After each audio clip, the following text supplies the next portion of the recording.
Dear students, आज का हमारा टॉपिक है पैकिंग ऑफ डीएनए। सबसे पहले तो यही सवाल आता है कि डीएनए की पैकिंग करनी क्यों है। Okay, why. तो आंसर बिल्कुल सीधा सा है कि भाई डीएनए जो है वो इतना लंबा है। हमें पता है भाई यूकैरियोट्स का जो डीएनए है, यूकैरियोट्स का डीएनए 2.2 मीटर लॉन्ग है। अब इतने लंबे डीएनए को एक सेल के एक न्यूक्लियस के अंदर जब फिट करना है तो अगर उसको इतने लंबे को फिट करेंगे तो बड़ी मुश्किल होती है। बट अगर उसको अच्छे से रैप कर दिया जाए, अच्छे से उसको लपेट दिया जाए, उसके बाद में अगर इसको इसके अंदर डालते हैं तो ये अच्छे से फिट हो जाएगा। पहला reason. Okay, so this is the first reason to pack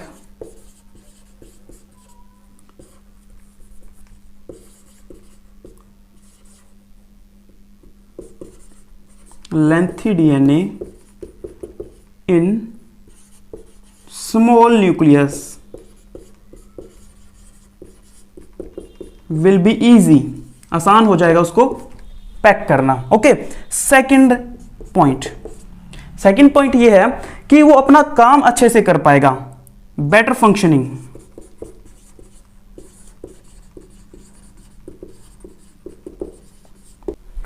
ये देखिए, ये मेरे ईयरफोन्स हैं, ये हमेशा उलझे पुलझे रहते हैं ऐसे।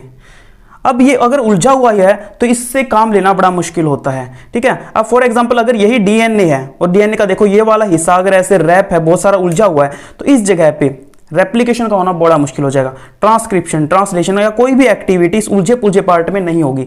इसीलिए इसका सुलझा रहना बहुत जरूरी है। इसीलिए डीएनए क्या करता है, अपने आप को बहुत अच्छे से, बहुत तरीके से, फॉर एग्जाम्पल बहुत तरीके से ऐसे रैप करके खुद को रखता है ताकि कहीं भी कोई उलझन ना हो। ठीक है, तो ये रीजन होता है कि डीएनए अपने आप को क्यों एक अच्छे से पैकेजिंग करके और फिर अपने आप को फिट करके रखता है, सो दैट अपनी फंक्शनिंग जो है वो बढ़िया तरीके से कर सके।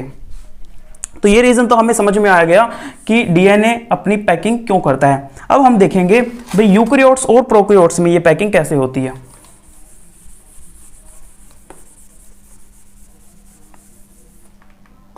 सबसे पहले कवर करते हैं हम प्रोकैरियोट्स का कॉन्सेप्ट।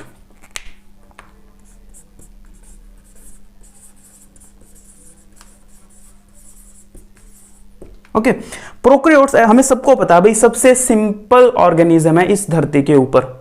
प्रोकैरियोट्स जो है वो क्या है, सबसे सिंपल ऑर्गेनिज्म है इस धरती के ऊपर। अब उनके अंदर जो डीएनए है उसकी पैकिंग भी बड़ी सिंपल होती है। फॉर एग्जांपल, या मैं 2 पॉइंट लिखता हूं, उसके बाद आपको समझाता हूं कि डीएनए जो है वो कैसे रैप रहता है। यहां पे डीएनए अपने आप को रैप करता है नॉन हिस्टोन प्रोटीन के चारों तरफ। Wrap itself around non histone proteins like polyamines.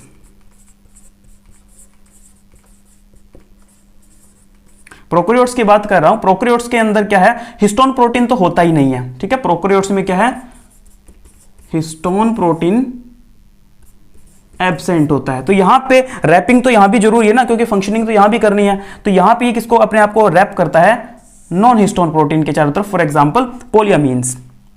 अब दूसरी बात क्या है कि जो डीएनए है, डीएनए को हम न्यूक्लियोइड भी बोलते हैं, प्रो क्रोमोसोम भी बोलते हैं। डीएनए को हम क्या बोल सकते हैं, न्यूक्लियोइड या प्रो क्रोमोसोम। तो मैं ये दोनों पॉइंट आपको समझाता हूं डायग्रामेटिकली।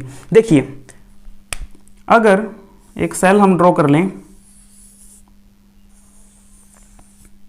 तो इसके अंदर हम कैसे दिखाएंगे, हमें पता है कि सर्कुलर से फॉर्म में दिखता है जो न्यूक्लियस होता है, जो डीएनए होता है।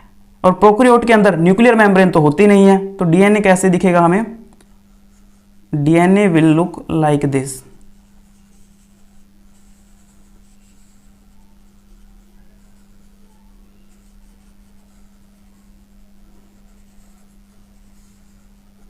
DNA will look like this and these are specific proteins which are holding this DNA. Okay, तो तो इस टाइप से कुछ अपीयर होता है हमें सर्कुलर से फॉर्म में ये। अब अगर हम इसका एक पोर्शन अलग करके देखें, मान लीजिए अगर ये वाला पोर्शन हम इसका बाहर निकाल के देखें तो हमें क्या अपीयर होगा।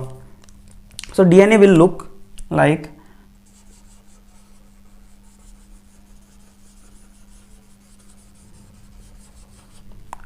दिस, और ये है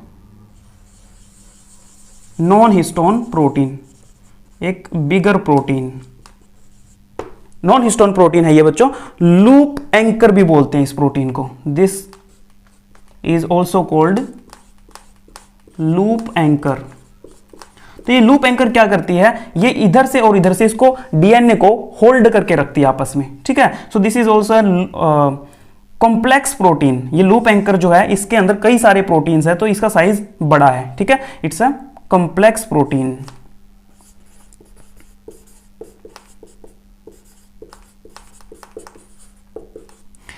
अब इसका अगर एक छोटा सा हिस्सा अभी, अब एक्चुअल में इसकी भी और भी पैकिंग हुई है, अगर इसका ये इतना सा हिस्सा भी अगर हम जूम करके देखें तो हमें कुछ ऐसा स्ट्रक्चर अपीयर होगा।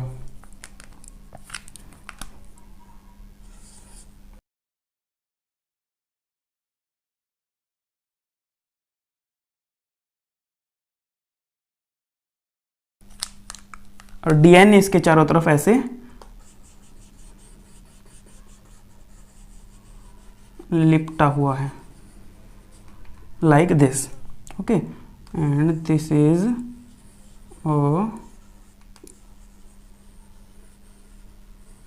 Double stranded DNA. सो देखिए कितना ज्यादा इसकी पैकिंग हुई है। सबसे पहले हमने इतना सा पोर्शन इसका देखा, फिर उसके अंदर देखो ये दो जो डीएनए के दोनों छोर हैं, इसको लूप एंकर जो कि एक कॉम्प्लेक्स प्रोटीन है उसने होल्ड करके रखा है, इस एंड को और इस एंड को।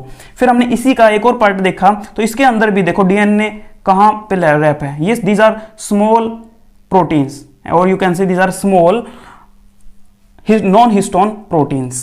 सो these are small non-histone proteins. अब एक फर्स्ट पॉइंट हमारा क्लियर हो गया, जो डीएनए है वो नॉन हिस्टोन प्रोटीन्स के चारों तरफ क्या रहता है, रैप रहता है। दूसरी बात, डीएनए को न्यूक्लियोइड क्यों बोलते हैं, क्योंकि ये देखिए यहां पे क्या है, ये न्यूक्लियस के जैसा अपीयर हो रहा है। अब न्यूक्लियर मेम्ब्रेन तो यहां पे है नहीं, बट ये राउंड राउंड सा जो है ये न्यूक्लियस लाइक अपीयर हो रहा है। तो न्यूक्लियोइड का मतलब होता है nucleus like, and that is the reason DNA is called nucleoid. और इसको प्रोक्रोमोसोम भी बोलते हैं। अब प्रोक्रोमोसोम क्यों बोला, प्रो का मतलब होता है प्रीमिटिव, ओके, मतलब कि जो स्टार्टिंग की स्टेज में होता है। सो ये प्रोक्रोमोसोम है, क्योंकि बैक्टीरिया वो ऑर्गेनिज्म है जिन्हें हम धरती पे ऐसा मानते हैं कि सबसे पहले धरती पे बैक्टीरिया आए, उसके बाद उनसे बड़े ऑर्गेनिज्म आए, पहले प्रोकैरियोट्स आए, उसके बाद यूकैरियोट्स आए। तो प्रोकैरियोट्स का क्रोमोसोम भी प्रोक्रोमोसोम हो गया ना, वो प्रीमिटिव क्रोमोसोम हो गया, प्राचीन क्रोमोसोम। ये था प्रोकैरियोट्स के अंदर कैसे पैकिंग होती है। अब बात करते हैं यूकैरियोट्स में कैसे पैकिंग होती है। एक्चुअली यूकैरियोट्स की जो पैकिंग है वह स्लाइटली कॉम्प्लिकेटेड है as compare to prokaryotes.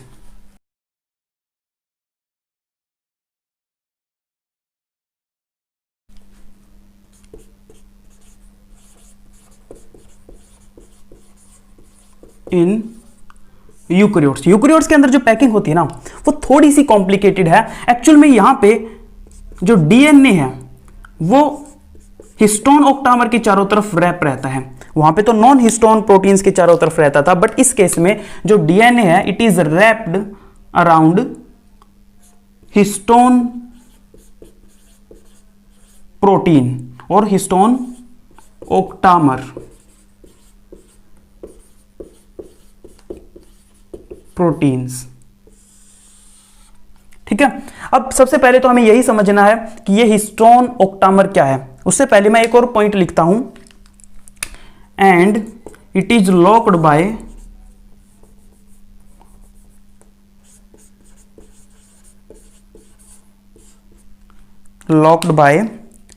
H1 histone protein, H1, this is also histone H1 protein, ये इसको लॉक करके रखती है। अब ये जब स्ट्रक्चर बनाएंगे तो हमें अच्छे से क्लियर होगा कि इसका क्या मतलब है। तो देखिए सबसे पहले हम हिस्टोन के बारे में समझते हैं। हिस्टोन प्रोटीन है क्या चीज? तो हिस्टोन बेसिकली एक पॉजिटिव चार्ज प्रोटीन है। Histone is a positively charged protein. और हम सबको पता है कि डीएनए के ऊपर कैसा चार्ज होता है, हमें पता है डीएनए के ऊपर नेगेटिव चार्ज होता है। तो नेगेटिवली चार्ज डीएनए जो है वो पॉजिटिवली चार्ज हिस्टोन प्रोटीन के चारों तरफ रैप रहता है। फॉर एग्जांपल अगर ये हिस्टोन प्रोटीन है पॉजिटिवली चार्ज्ड, तो डीएनए क्या है, इसके चारों तरफ ऐसे आपको रैप दिखेगा।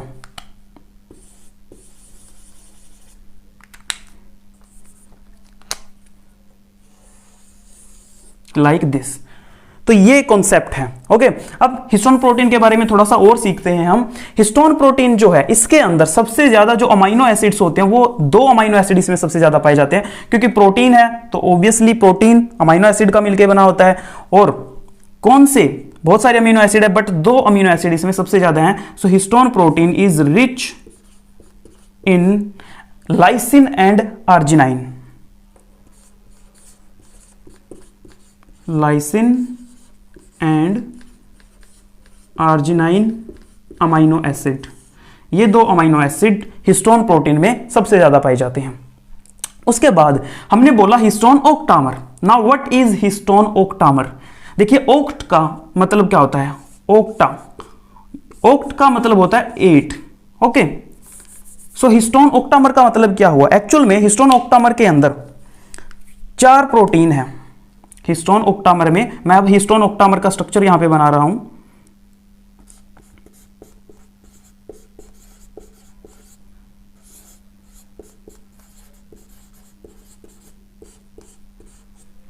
हिस्टोन ओक्टामर के अंदर 4 प्रोटीन है लाइक दिस, 1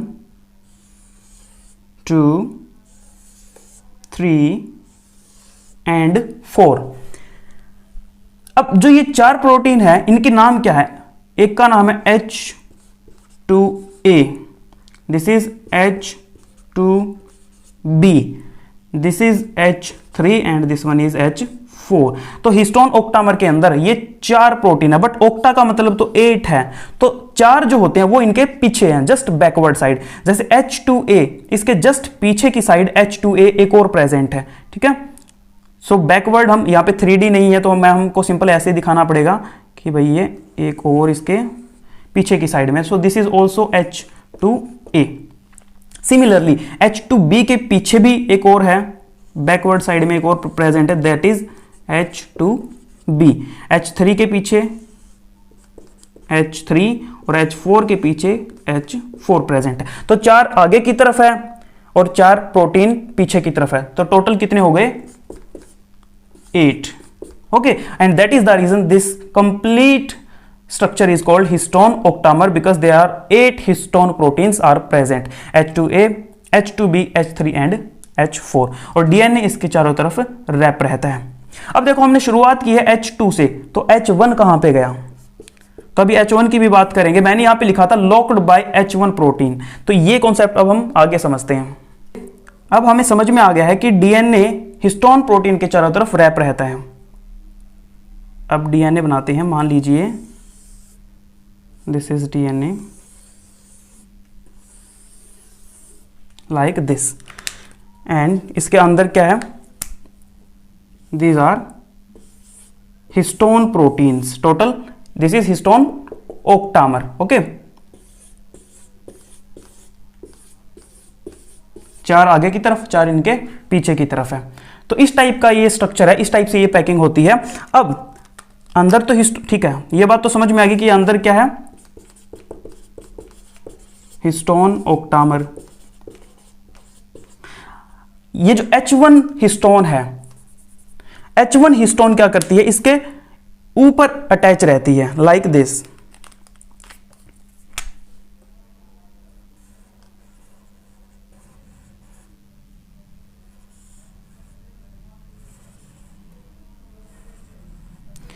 मैं इसको एक लॉक के जैसा बना रहा हूं, ताले के जैसा, क्योंकि ये एक लॉक का काम करती है। This is H1।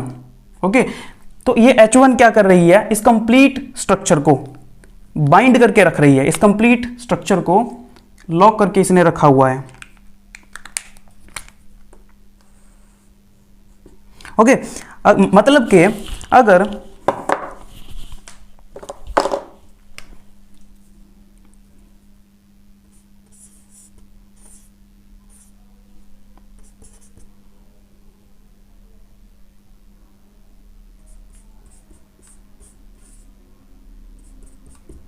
अगर यहां से H1 को रिमूव कर दिया जाए तो ये सारा का सारा स्ट्रक्चर बिखर जाएगा। मतलब कि H1 बिल्कुल वैसा ही है जैसे जो गर्ल्स अपने बालों में क्लचर लगाती है पीछे बालों को होल्ड करने के लिए, अगर उस क्लचर को निकाल दिया जाए तो बाल कैसे बिखर जाते हैं, बिल्कुल वैसे अगर इस H1 प्रोटीन को यहां से रिमूव हो जाइए तो ये जो अंदर इसके जो हिस्टोन ऑक्टामर है ये भी बाहर निकल आएंगे, ये बिखर जाएंगे और उसके बाद ये जो कंप्लीट स्ट्रक्चर है ये अनकॉइल हो जाएगा। मान लीजिए इसको एक बार दिखाता हूं मैं, अगर इसको हटा दे अपन, ये H1 अगर अलग होगी तो अब ये क्या होगा, ये जो स्ट्रक्चर था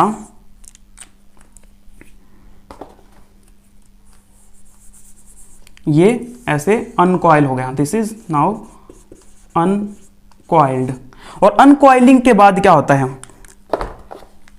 देखो प्रोटीन्स तो सब अलग हो चुके हैं यहां से हिस्टोन प्रोटीन्स। अब अनकॉइलिंग के बाद यहां पे कोई भी प्रोसेस होनी होगी, फॉर एग्जांपल इस जगह पे अगर ट्रांसक्रिप्शन होना है या ट्रांसलेशन होना है तो अब इजीली हो सकता है, बट जब तक ये कॉइल्ड सिचुएशन में था तब तक यहाँ पे ना ट्रांसक्रिप्शन हो सकता है ना कोई ट्रांसलेशन जैसी कोई एक्टिविटी हो सकती है। सो अब यहाँ पे ट्रांसक्रिप्शन या ट्रांसलेशन इजीली हो सकता है, तो इस टाइप से प्रोसेस होता है। तो जब तक ट्रांसक्रिप्शन ट्रांसलेशन या कोई भी एक्टिविटी यहाँ पे ना होनी हो तब तक ये H1 लॉक करके रखता है इस कंप्लीट स्ट्रक्चर को। हाँ, इसके कंप्लीट केस के अंदर हिस्टोन प्रोटीन के चारों तरफ जो डीएनए रैप है, मतलब कि यहां से लेकर के और यहां तक का ये वाला डीएनए जो चारों तरफ रैप, इसको बोलते हैं कोर डीएनए, कोर डीएनए। और दो कोर डीएनए के बीच का जो डीएनए होता है उसको बोलते हैं लिंकर डीएनए। मान लीजिए this is second core DNA, यहां तक का this is also core DNA, और इस कोर डीएनए से इस कोर डीएनए के बीच का जो ये पोर्शन है ये वाला, this is called linker DNA. ठीक है, कोर डीएनए और दो कोर डीएनए के बीच को जो ये डीएनए है जो अटैच हो रहा है इसको बोलते हैं लिंकर डीएनए। कोर डीएनए के अंदर अराउंड 146 बेस पेयर होते हैं और लिंकर डीएनए के अंदर अराउंड 60 बेस पेयर होते हैं, 60 बेस पेयर। ठीक है, तो कोर डीएनए और लिंकर डीएनए और ये हिस्टोन प्रोटीन ये कंप्लीट मिलके ये बनता है एक न्यूक्लियोसोम। मैंने क्या बोला, कोर डीएनए और linker DNA plus histone protein मिलके क्या बनता है, nucleosome. Core DNA plus linker DNA plus histone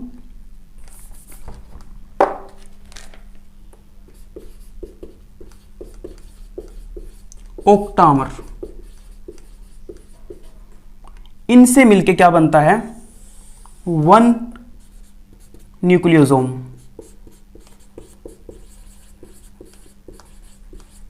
ठीक है, तो कोर डीएनए के अंदर as I told you, core DNA के अंदर 146 बेस पेयर रहते हैं, लिंकर डीएनए के अंदर 60 बेस पेयर रहते हैं।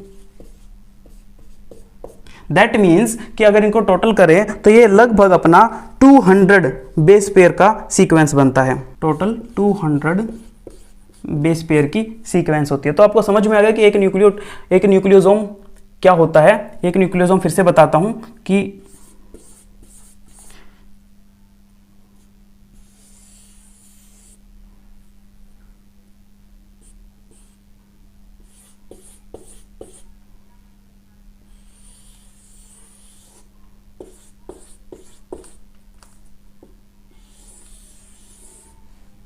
अब यहां पे देखिए this is core DNA and this is linker DNA, this is core DNA, this is linker DNA.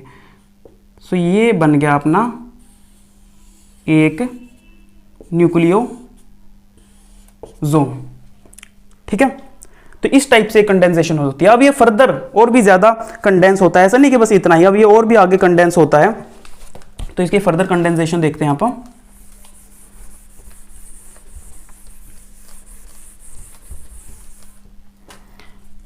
देखो न्यूक्लियोसोम क्या है, ये इस टाइप का स्ट्रक्चर ये है न्यूक्लियोसोम, जिसके अंदर अपने हिस्टोन प्रोटीन्स प्रेजेंट है। अब ये जब फर्दर कंडेंस होगा तो ये बनता है सोलिनॉइड, और सोलिनॉइड जब फर्दर कंडेंस होगा तो उससे बनता है क्रोमेटिन, और यू कैन से क्रोमेटिन फाइबर, और क्रोमेटिन फर्दर कंडेंस होकर बनता है chromosome.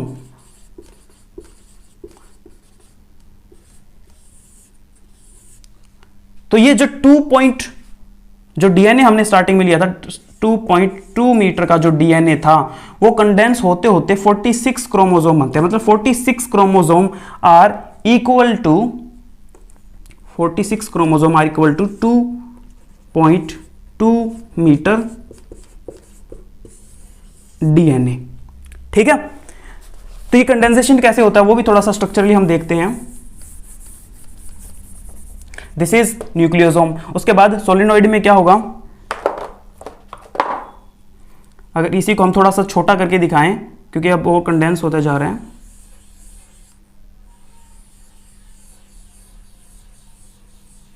Like this.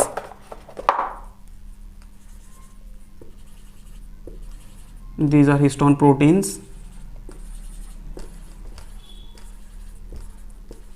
So this type of structure is called solenoid structure, and many solenoid are together called chromatin, क्योंकि solenoid further condense होगा और ये बन जाएगा chromatin, और chromatin finally condense होके बन जाता है क्रोमोसोम। तो क्रोमोसोम हमें कुछ इस तरह का अपीयर होता है,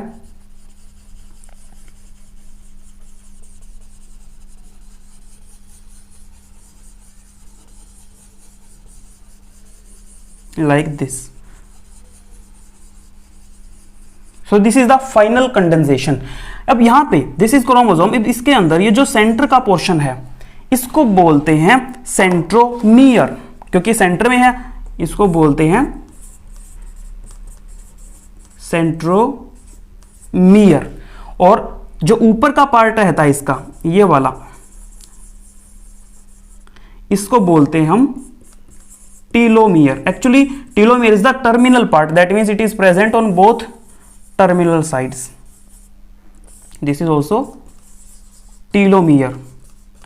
सेंट्रोमियर और टेलोमियर के अंदर क्या होता है, डीएनए के रिपीट्स प्रेजेंट होते हैं, डीएनए रिपीट्स, ठीक है। अब क्रोमोसोम का समझा दिया, सोलिनॉइड हो गया, न्यूक्लियोसोम। क्रोमेटिन के बारे में भी थोड़ा सा बताता हूं कि ये क्रोमेटिन के अंदर हमें क्या कुछ देखने को मिलेगा।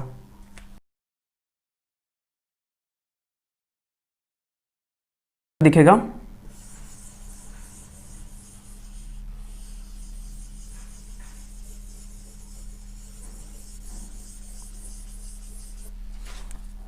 जहां पे इनके भी अंदर क्या प्रेजेंट है, as we know histone proteins, ठीक है। अब अगर इस स्ट्रक्चर को थोड़ा सा बड़ा करके देखें तो मान लीजिए ये कुछ ऐसा स्ट्रक्चर होगा,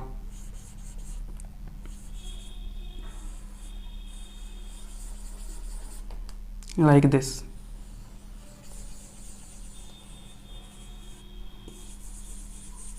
like this,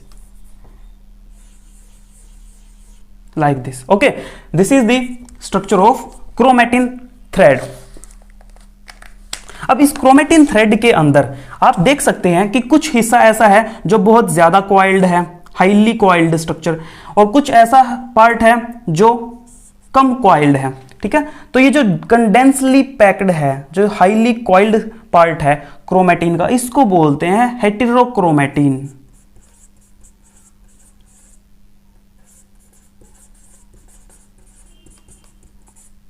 और ये जो लूजली कंडेंस्ड पार्ट है इसको बोलते हैं यूक्रोमेटिन।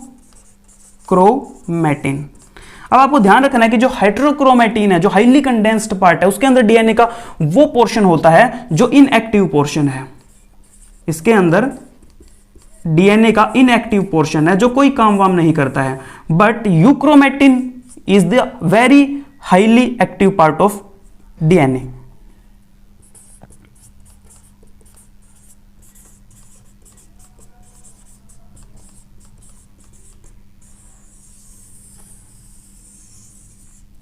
सो ये थी ओवरऑल पैकेजिंग डीएनए के बारे में। आई होप कि आपको सारा का सारा कॉन्सेप्ट अच्छे से क्रिस्टल क्लियर हो गया। मिलते हैं नेक्स्ट लेक्चर में।